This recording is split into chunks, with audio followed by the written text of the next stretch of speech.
Well, I don't do too many videos about the broodmares, right? Because this is the time of year they're getting bred. If I get confirmation, great. If I don't, and before we had some that were confirmed in full, some we were waiting for. We're only down to 2 mares now out of 12. Now one of them is Steve and I have Park Slope in full to Tactical Landing, confirmed in full to Tactical Landing. But the other horses are all ours, and only 2 are not confirmed in full yet. We are waiting for a confirmation of State Park S. If she's back in full to Volstead, she later full. Didn't get her in full to Volstead right away. She has a Tactical Landing filly beside her. And you know what? If she's not in full, I guess it's not the end of the world. We can start. The only good thing about that is we can start back February, right? February 1st with these mares that had later foals. It was always the inevitability. We were lucky enough to get some of them on their full heats, and they're going to be decent like mid-May, early May foals. But with State Park S, it'll either be another late May, early June full, or she's going to have to wait till next year. That's fine.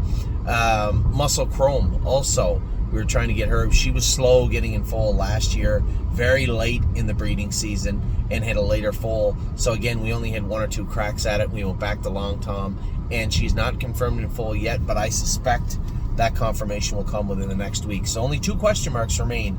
Everybody else is confirmed in full as is right now. So I'm going to go through who they're in full to, because I felt bad the other day. I had 2 people on the same day message me and asking who Path of Totality was bred to, and if she was bred.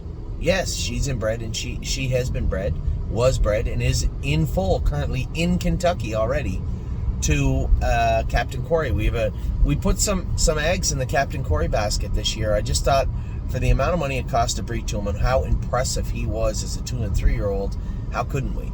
It just seemed like a slam dunk to me. So we'll go through them all. I think I have them in alphabetical order if I look quickly. No, one of them's out of place, but they all are for the most part. Capistrano, we bred her to Beach Glass in Ontario. It was a good cross. I relied on Steve and Alan, I believe, for that cross. We were going to go to Tall Dark Stranger. The breeding didn't work out, and I didn't really know what to think about them. I heard good reviews, but they weren't racing yet. Nobody was.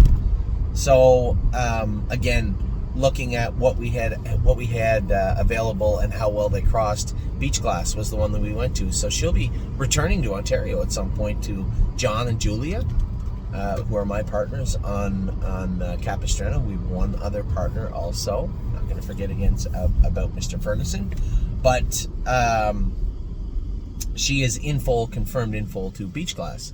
Isa 10 had a green shoe colt, I think, last year, and is in full, confirmed in full to Captain Corey. She too is in Kentucky right now. Globetrotting also had a green shoe colt. She is confirmed in full to Captain Corey, and she is in Kentucky also. Eclair AM, it's had some nice foals. We had an International Money last year, looked beautiful. She is back in full and in Kentucky to International Money. Muscle Chrome, not in full yet, not confirmed in full yet. We'll see if we can get her in full. Last crack's already been done. This will be it. Confirmation will be she is in full, or she is not in full, and she's going to have to miss some time. That's fine. My Jazz had a really tough time getting her in full last year.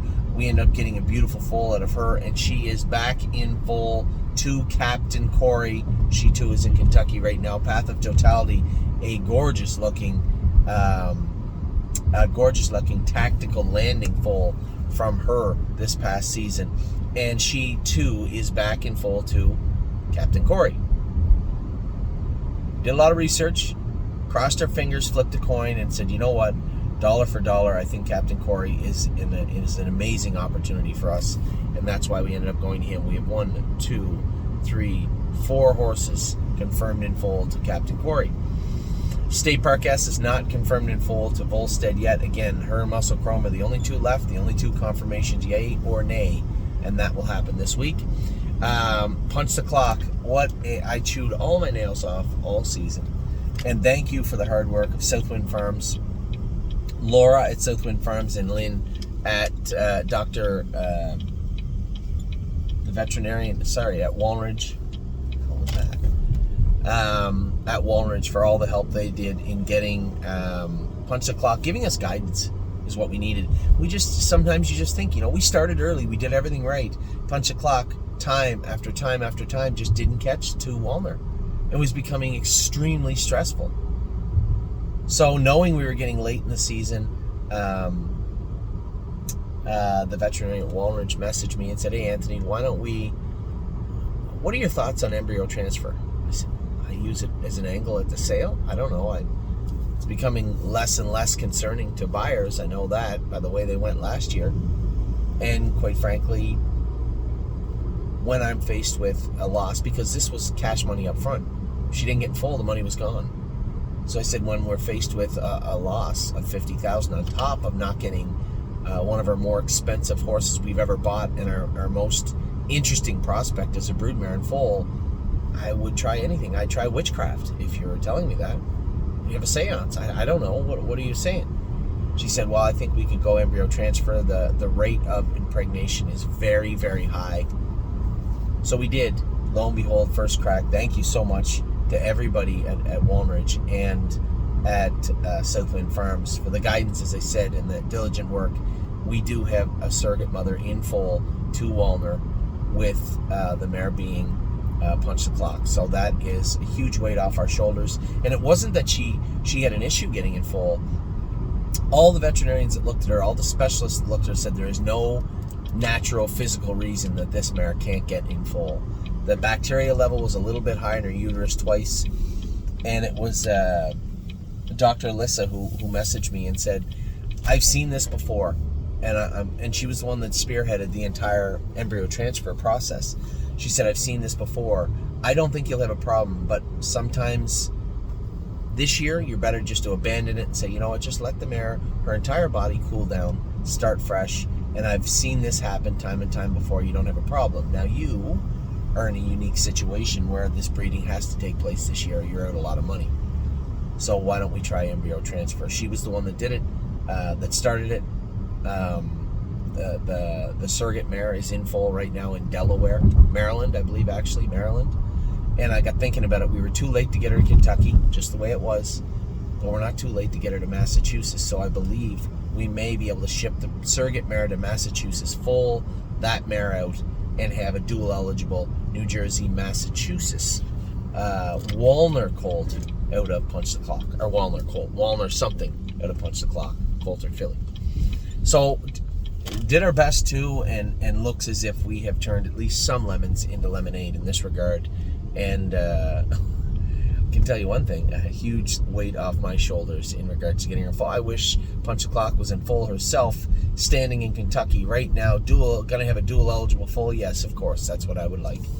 We don't always get what we like, and we were able to pivot quickly, and we do have a full on the way by Walner at a Punch the Clock. Stay Special and Pull the Shoes were both injured. One fractured a knee racing, the other fractured a foot training.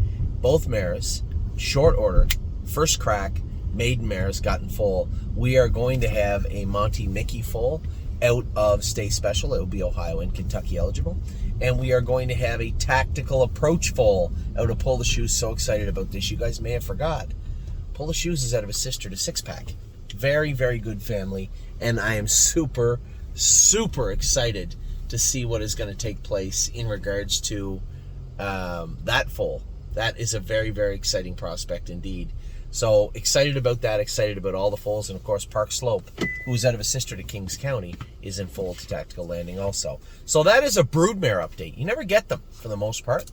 Obviously, as we continue down this path with the stable.ca and we expand, I don't mean expand by numbers, but expand how we operate our broodmare band, we will again be able to give you potentially videos, live videos or photos, but that's down the road. Some of the stuff we're working on for the stable that is going to take time, is going to take time to put these additions in place, but some of them just sound so cool and so interesting, and I can't wait to work with, obviously, everybody at the stable, including, obviously, first and foremost, John and Nishant, who are going to start playing a big role at the stable, Kelly, Linda, everybody. Wendy's back helping out. Everybody at the stable. It's just been an incredible ride, and when I see what the stable is and what it could become, it is truly exciting. Truly exciting. So that's an update on the broodmares. I want to give the sale tomorrow. The broodmares. Now all your videos are done. They're all done. They're all up. You can look at them all. really happy with what has happened this summer, and excited about tonight also. Big day for the stable, both in Kentucky and in Ohio. Good luck to all my partners. I will talk to all of you very, very soon.